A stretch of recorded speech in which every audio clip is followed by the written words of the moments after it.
Welcome to This Week in East Brunswick. Today we check in with the East Brunswick High School varsity baseball team on their senior day. Mayor David Stahl continues his business spotlight with a trip to Essential Healing. Then we visit the East Brunswick Senior Center for the Volunteer Luncheon, honoring residents who give up their time to help out at the center. And Al Nygren is back with a preview of the upcoming New Jersey Film Festival at Rutgers University. And In Our Schools brings us around the world with the Parade of Nations at Lawrence Brook Elementary School. So stay with us.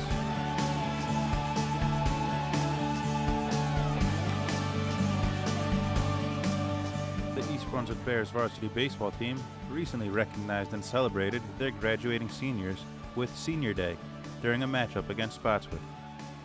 1, 2, 3, hit! East Brunswick seniors include pitcher number 5, Connor McCarthy, who got the starting nod and gave a strong performance. Number 32, pitcher Tom Post.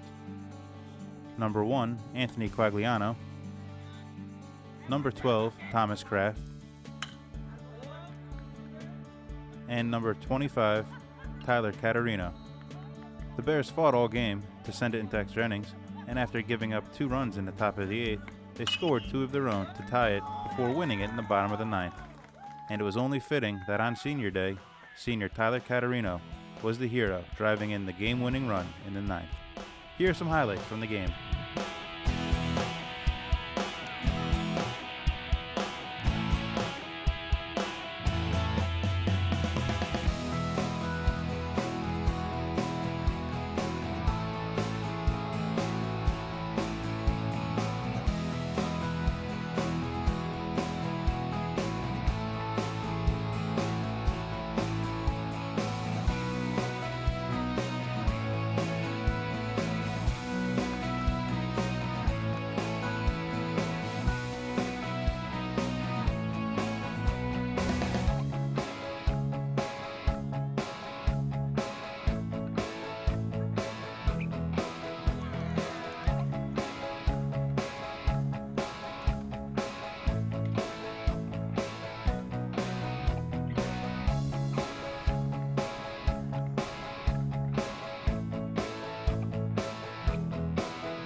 Hi, it's Mayor David Stahl with another edition of Business Spotlight.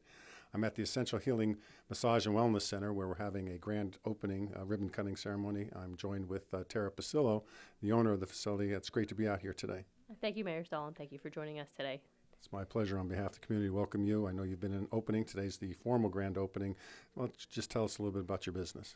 Absolutely. Essential Healing Massage and Wellness Center is all about promoting health and wellness to the community. We focus on massage therapy, and then we also do some other things like health coaching. We talk about alkaline water, how your water might be a little bit more acidic, and get into a little bit of, a little rehab is showing you muscles to strengthen so that this way you can function better and increase your vitality.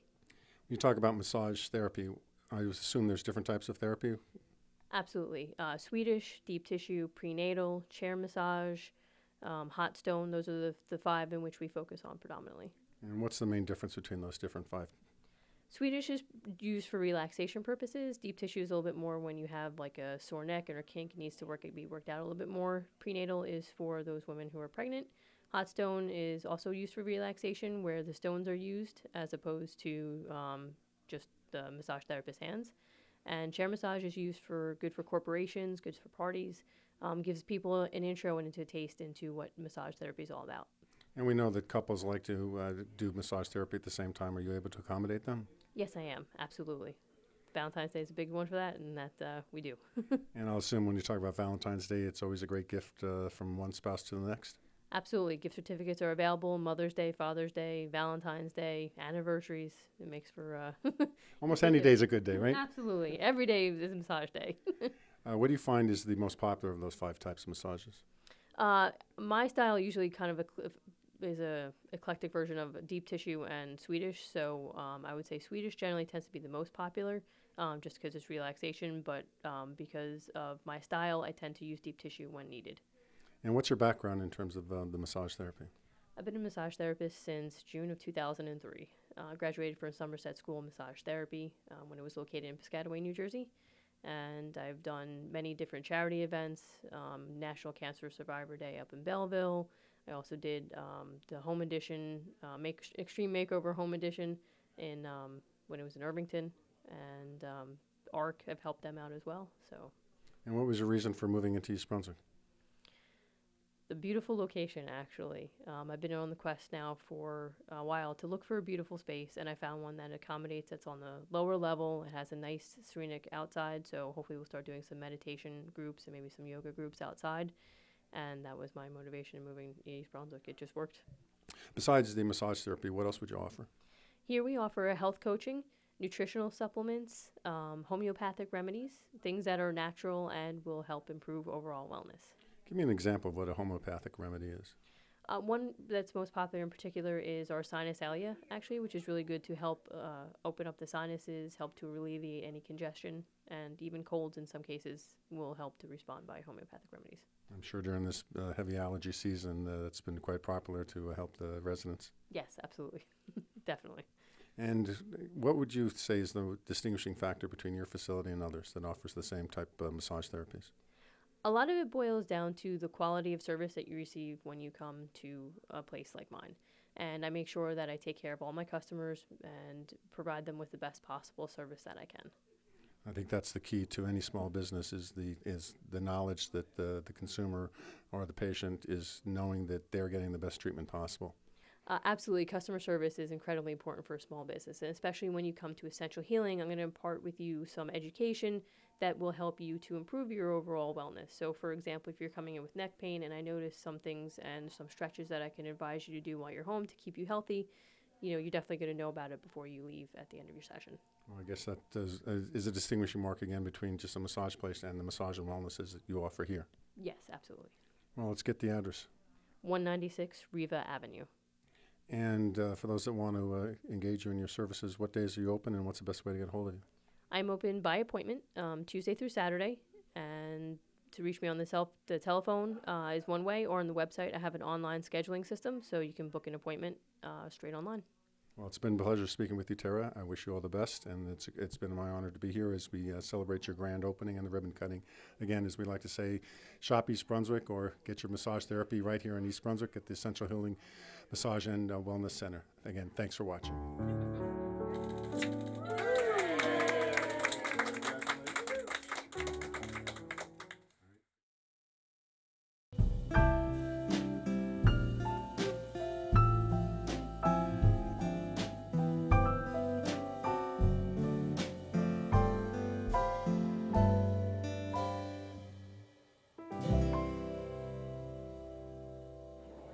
I'm Sharon Riley Morosi, Assistant Director for the East Brunswick Department on Aging, and this is the Voice of Experience. Today I am with Rachel Steinberg, the Director of the Department on Aging at the Senior Center, and there is quite a festivity going on here today. Rachel, tell us what's happening here today. Well, this is our annual volunteer recognition where we thank all our wonderful volunteers that do so much to make our senior center a success. Couldn't do it without you. As you know, everybody has a piece of the success, and we talk about community and how everybody, needs to kind of pitch in and help our community. And usually we talk about East Brunswick, but this is our senior center community. And you're the ones with the big heart, the caring, take so many responsibilities off staff shoulders. We can't do it all. And you probably do it better than all of us combined. And I know many of you say, oh, I don't do that much. Oh, it's not important. I get more than I receive. But again, I know many of you are modest, but we could not have our doors open and be successful as we are without your participation. What type of volunteer work do the volunteers do at the center? From sitting at the front desk, for helping with exercise classes, with setting up Sit and Be Fit, which is a wonderful exercise class, from writing classes, writing with Mary, to arts and crafts class, Jean's class, where she teaches people how to work with plastic and embroidery. We have Paul, who does a wonderful current events class on Thursday morning. So it's 1,001 responsibilities and jobs that are so important that fit into the fiber of our senior center community.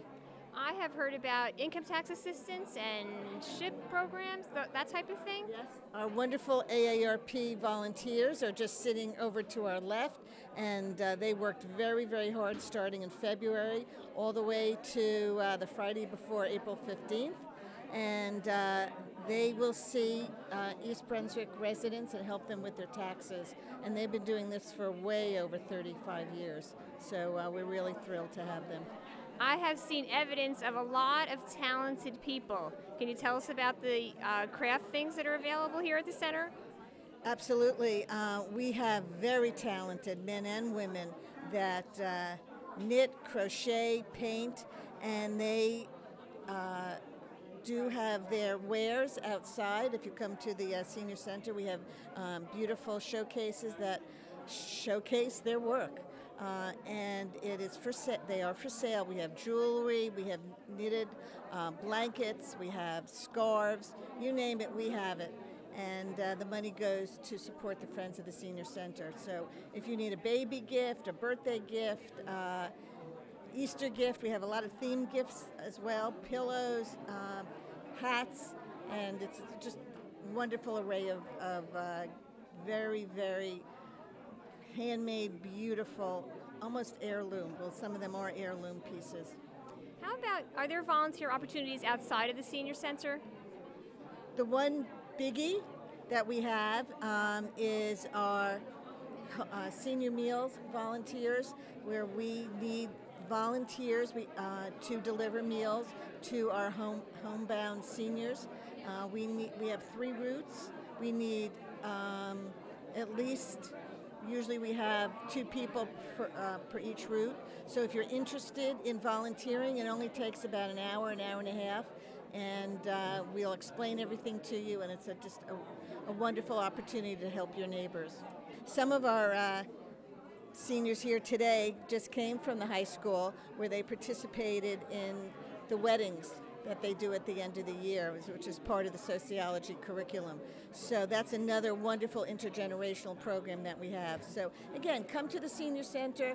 We'll show you around. We'll tell you about the volunteer opportunities and all the other services and programs that are available. I just want to highlight also some of the other volunteer opportunities that we have. We have so many talented seniors that are living here in East Brunswick, and they also add to our community. So if you do have a special talent, a special interest, a hobby, If you would like to perhaps teach a class, please come and speak to me, Rachel Steinberg, and we'll try to accommodate, because we want to share our skills and our life experiences. That's what makes us such a success. Are there volunteer opportunities where people help with the planning of programs at the center, or overseeing the types of things that happen here at the Senior Center? We have two boards. One is our executive board, where members meet with you and I once a month, and we go over what's happening here at the center, what the needs are, some ideas that members and executive board members have to bring us forward. Constructive criticism as well. We're always trying to change and meet the needs of our seniors. And we also have the Friends of the Senior Center, which we would love to have some new people if they would like to join us.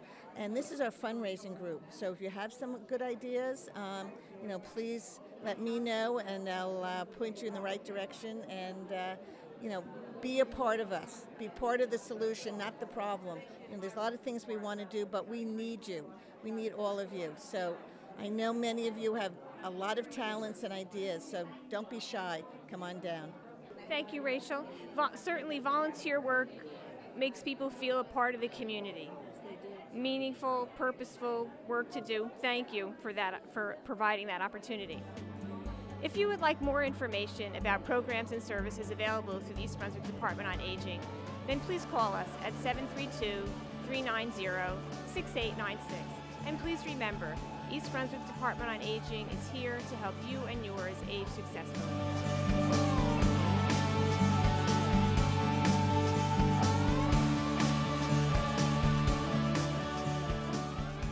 Hello folks, it's Al Nygren from the New Jersey International Film Festival here with a series of filmmaker interviews, and we're back again with more of those for you this summer. Before I bring on our guest, I wanted to just let you know that the New Jersey International Film Festival will be taking place on Friday, Saturday, and Sunday evenings between May 31st and June 16th, starting at 7 p.m. in our state-of-the-art facility, Voorhees Hall, room 105, on the College Avenue campus of Rutgers University. We'll be premiering over 25 films, we'll be having 20 filmmakers present, and we'll also have free food courtesy of Jimmy John's at each one of the screenings. So come and check it out. You get a lot for your $10. Today we have a wonderful guest. Sarah Friedland, the director of the Rink, is here to talk about her wonderful documentary. Welcome, Sarah. Hi, thank you for having me. It's a wonderful pleasure to have you, because The Rink is a film that I fell in love with when we saw it as part of the jury, and primarily because it really bridges cultures, and that's one of the missions of our festival. We're very much a humanist film festival. So tell us a little bit about this documentary. So The Rink is about Branch Brook Park Roller Rink in Newark, New Jersey, which is one of the last urban roller rinks in the tri-state area. And it really looks at this roller rink as a microcosm for the city of Newark and also kind of for the country as a whole. So we're really interested in this space of this roller rink as being kind of one of these beautiful places where people can come together and create community. And one of these places that, there's really not a lot of them left. They're large spaces, they cost a lot of money to run, and so more and more cities, they're disappearing. So the film kind of looks at the roller rink and then follows two specific characters in the roller rink. I almost felt as if the roller rink was an excuse to talk about people. Yeah. And you do focus on a couple of people in particular. Tell us a little bit about them. So the two kind of stars of the film are a man by the name of Graylin, who's a gospel skater. So he kind of looks at roller skating as a form of praise and worship. So there's one night at the roller rink where all these people come and they really see it as a religious experience. And then it follows a woman named Bonesaw, that's her roller derby name, and she's part of the Garden State Roller Derby Girls. So these two people, although they seem very different, when you first see them, Bonesaw's kind of associated with punk rock, and she's got tattoos, and she's really tough, and Graylin is this like very, loving, peaceful father, religious man. But really they share this history of kind of violence and drug abuse, that the Rink is really a refuge for both of them. So. Yeah, I mean, that's what I liked about it, because Newark is almost a kind of person too. Yeah. Newark has this bad rap as a place you don't want to go to. And yet this roller rink has Caucasian night, where white folks come, and there's also evenings where you have African American communities coming. And yet at the same time, the rink, shows how these people kind of grow out of their problems and find themselves. And it seems like the city is doing the same thing. Right. So, yeah, I mean, I think one of the really interesting things that we kind of try to show in the film is that, so those two nights, the roller derby night and the gospel night, meet on the same evening. So you'll have the gospel skate night people leaving, who are predominantly African American people from Newark, and then the roller derby girls come in, and they're predominantly white women from the suburbs, although some of them are also from Newark. And it's basically like two ships passing in the night. There's not a lot of interaction. And so I think it really speaks to the segregated history of Newark as a city, and kind of present-day gentrification of downtown Newark, and also kind of the segregation of American cities in general. That's something that people don't really talk about a lot. Well, you're a New York City filmmaker. How did you get involved with this project, since it's across the river? Yeah, I live in Queens, not too far, but far enough. So I made this film with my co-producer, Ryan Joseph, who at the time we made the film was living in Newark. And he was actually the staff photographer for the Garden State Roller Derby Girls for a number of years. So he knew them and kind of was like, oh, Sarah, we should make this film about the Derby Girls. And then Whip It came out, and we were like, oh, we can't do that now. But then we visited the Rink, and the Rink itself was so interesting, and there were all these interesting kind of subcultures meeting in this space that we just decided to because the Whip It is completely different, I think, from your film, which it aims to educate, not exclusively to entertain, which I think is wonderful. And I think your film also entertains at the same time. I thought the soundtrack was terrific as well. It really moves the film along. Thank you. And it keeps your interest as well as you move and shift from space to space, from person to person. Tell us a little bit about your background. We have about 2 minutes left in our interview. So just also, since you brought up the soundtrack, that's done by this really fantastic composer, Brian Time, who's doing a lot of film scores now, and he really did a great job. So I just want to give a shout out to him. Absolutely. So I'm a filmmaker. This is actually my second feature. I'm working on another feature that I'm co-producing with Essie Casey called Jeepney, which will be out hopefully in the fall. Great. And I'm a documentary filmmaker. Have been doing it for about 10 years now. And I also teach, I'm a professor at John Jay College, where I teach film and kind of art-related stuff. Great. Well, thank you so much for coming. And folks, if you want to see this wonderful film, it's part of our opening evening on Friday, May 31st, beginning at 7 p.m. There are 3 short films prior to Sarah's film, The Rink. And you get a lot for your money, because we'll have 2 other filmmakers there. The way our programs work, each filmmaker that comes gets to introduce their film, and then at the end of the evening there's a general Q&A session with the filmmakers. So, our filmmaker is very grassroots, very easy, accessible. It's not a pretentious festival, and we want folks to come and interact with the filmmakers. And a number of the folks that have come to previous film festivals have found their way onto projects for the filmmakers' next offerings. So it's a wonderful way to get out there and network. And it's also a great way to interact with the filmmakers and learn more about their projects. So please come and join us. If you'd like more information, go to our website, which is njfilmfest.com, or you can call us at 848-932-8482. Hope to see you at the movies. Thank you for watching.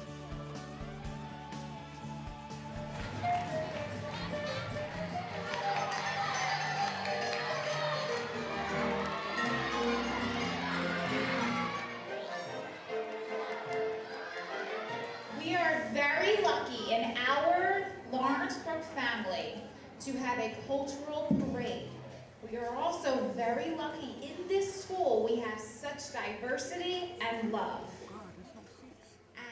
This week, In Our Schools visits Lawrence Brook Elementary School for the annual Parade of Nations. The Lawrence Brook Parade of Nations is a celebration of the many cultures that comprise the staff and student body of the school. Almost 40 countries were represented in the parade. Students dressed in native costumes and carrying the flag of their native country paraded to the stage, cheered on by their classmates.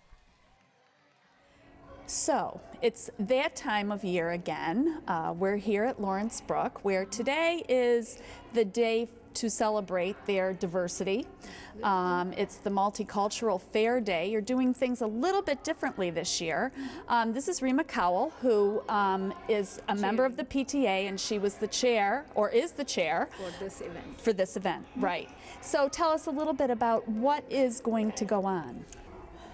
It was a thought that came in last year from some of the parents who suggested that we should have an international night wherein people can come and celebrate and share their cultures with each other, and so a thought which became a reality. So tonight we are going to have a little bit of food, a musical night where some countries are performing, and then they will also get to learn some facts about different countries. At this point of time, like, we have about 13 countries that are represented tonight. We'll have tables with food. They'll get a little taste as the parents and kids come in, families come in. They can eat food, they can see how foods are different across the world. They have some fun facts, like a little bit about what country it is, what continent it is Maybe on. some of the holidays they celebrate. Some holidays celebrate, a little bit of facts, and then they have some activities to do. Like as the children come in, they'll get a passport, and every table they go to, they'll kind of get a stamp, and it's like they visited these countries. And then there are some countries like Philippines is performing. The kids are going to have a dance. Then India, we have a classical singer from India who's going to perform, and then Pakistan is doing something. We have someone from China doing the yo-yo. So it's going to be a fun, exciting night for everyone to enjoy, and people will come in their traditional outfits. So something really interesting and worth. So similar things to what used to go on during the day are going on at night, yes. So that hopefully more families will be. And PTA is taking over. It's just that this is Thursday, but hopefully next year we'll do it Friday. But yes. Well, I'll be interested in talking to you after, because sometimes the weeknights are better for people, actually. Absolutely. So, well, good luck with that event. Thank you very much, and Trish. do you have anybody to throw out a thank you to? This is always a good time to thank. Well, all my volunteers who came out and said they would help me out, and they are setting up these tables. And if they wouldn't have come up, I don't think we would have had this night. So yes, thank you very much to all the volunteers who helped out at this event and who are actually helping out. The parade culminates a week-long multicultural event with activities taking place in art, music, physical education, library, and in each classroom. The parade was attended by the parents of many students who participated in an evening event sponsored by the PTA.